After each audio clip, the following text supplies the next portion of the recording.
ತುಂಬ black mark ಕೂಡ ದರ್ಶನ್ ಬೇಕಾ ನಿನಗೆ ಬೇಕಾ ಹಿರಿಯ ಕಲಾವಿದರು. ಯಾಕಮ್ಮ, ಒಳ್ಳೆ ಮ್ಯೂಸಿಕ್ಕು, ಒಳ್ಳೆ ನಾಲ್ವಡಿ ಕೃಷ್ಣರಾಯರ ಒಡವೆ ಪ್ರಶಸ್ತಿ, ಅದ್ರ ಬಗ್ಗೆ ಮಾತಾಡೋದು. ಸಜೆಸ್ಟ್ ಕೊಡೋದಾದ್ರೆ ಸರ್, ಯಾಕಪ್ಪ, ಯಾಕೆ ಪದೇ ಈ ರೀತಿಯ ಪುನರಾವರ್ತನೆ ಆಗ್ತಿದೆಯಲ್ಲ ಸರ್ ದರ್ಶನ್ ಅವರ ವಿಚಾರ? ಅಲ್ಲ ಸರ್, ಯಾಕೆಂದರೆ ನೀವು ಕೂಡ ಚಂದನವನನ್ನು ಎಷ್ಟು ಕಷ್ಟಪಟ್ಟು ಕಟ್ಟಿದ್ದೀರಿ ಅಂತ ವಿವರಣೆ ಕೊಟ್ರಿ. ಆ ಚಂದನವನಕ್ಕೆ ಈ ರೀತಿ ಬ್ಲ್ಯಾಕ್ ಮಾರ್ಕ್ ಬರ್ತಿದೆಯಲ್ಲ?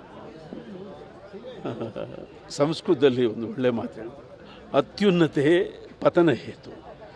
ಚಂದನವನ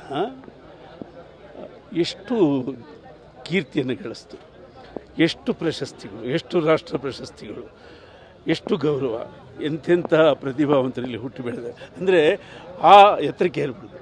ಅಷ್ಟು ಎತ್ತರಕ್ಕೆ ಏರಿದ ಮೇಲೆ ಎಲ್ಲೋ ಒಂದು ಕಡೆ ಅಲ್ಲಿಂದ ಕೆಳಗೆ ಬೀಳಬೇಕಾಗುತ್ತೆ. ಹಾಗಾಗೋದು ಬೇಡ. ಅಲ್ಲಿಂದ ಬಿದ್ದದ್ದು ಕೂಡ ಮತ್ತೆ ಹೇಳೋಕ್ಕೆ ಚಾನ್ಸ್ ಇದೆ. ಕೇರಳ ಚಿತ್ರೋದ್ಯಮ ಹೀಗೆ ಆಗಿತ್ತು, ಅದು ಈಗ ಉತ್ತುಂಗದಲ್ಲಿದೆ. ಅಂದರೆ ಕೆಳಗೆ ಬಿದ್ದ ಮೇಲಿದೆ.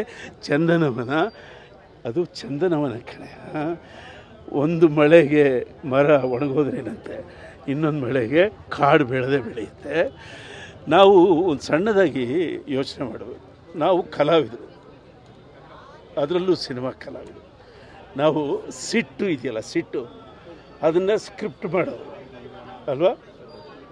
ದ್ವೇಷ ಇದೆಯಲ್ಲ, ಅದನ್ನು ಕ್ಯಾರೆಕ್ಟರ್ ಮಾಡೋರು ನಾವು. ಸಿಟ್ಟು ಅಂದರೆ ಅದೊಂದು ಸ್ಕ್ರಿಪ್ಟಯ್ಯ, ದ್ವೇಷ ಅಂದರೆ ಅದೊಂದು ಕ್ಯಾರೆಕ್ಟರಯ್ಯ. ಆ ಥರ ಸಿನಿಮಾದಲ್ಲಿ ತೋರಿಸ್ಬೇಕಷ್ಟೇ ನಾವು. ನಿಜ ಜೀವನದಲ್ಲಿ ಸ್ಕ್ರಿಪ್ಟ್ ಅಂತ ಇರಬಾರ್ದು, ನಿಜ ಜೀವನದಲ್ಲಿ ಕ್ಯಾರೆಕ್ಟರ್ ಆಗಬಾರ್ದು. ಇದು ಕಲಾವಿದರ ಕರ್ತವ್ಯ. ಓಕೆ, ದರ್ಶನ್ ಅವ್ರನ್ನ ಹಿಂಬಾಲಿಸ್ತಿದ್ದೀರಾ ಅಂತಲ್ಲ ಸರ್ ಈ ಕಳಂಕ ಅನ್ನೋದು? ದರ್ಶನ್ ನನ್ನ ಮಗು ಅಂತ ತಿಳ್ಕೊಳ್ಳಿ. ನನ್ನ ಮಗು ಆ ತಪ್ಪು ಮಾಡಿದರೆ ತಂದೆ ಎಷ್ಟು ನೋವು ತಿಂತಾನೋ ನಾನು ಅಷ್ಟೇ ನೋವು ತಿಂತಿದ್ದೀನಿ. ಆ ಮಗು ಕೂಡ ಅಷ್ಟೇ ನೋವು ತಿಂತಾ ಇರುತ್ತೆ. ನಾವು ಆತ ಕೊಟ್ಟಿರುವ ಕೊಡುಗೆ ಇದೆಯಲ್ಲ, ಆ ಕೊಡುಗೆ ಕಡೆ ನೋಡೋಣ. Okay, thank you.